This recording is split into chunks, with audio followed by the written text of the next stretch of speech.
Hello guys! So, new day, new vlog tayo ngayon guys. So, ayan po. Tayo po ay pupunta ng Katanawan ulit. Kasi po day off natin. Tayo po ay maglilinis ng ating boarding house. Kasi po ay bagong renovate yung boarding house namin. So, ayan po. Tayo po ay nakadating na sa boarding house. So, makalat pa, maalikabok pa po yung ating boarding house.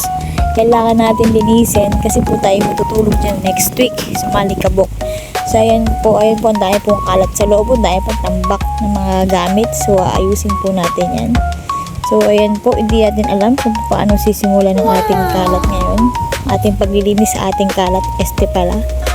So ayan, start na po tayo ng paglilinis. So ayan, nagsampay na po tayo ng ating mga damit dyan.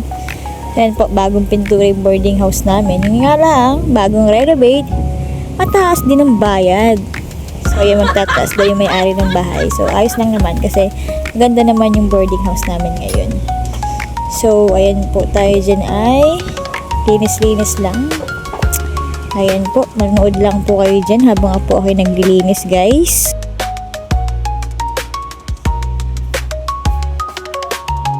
After ko maglinis guys, nagpunta pala ako ng palengke para bumili ng mauulam namin mamaya. So yun nga lang guys, tanghali na kaya medyo wala na ring mga masyadong ulam.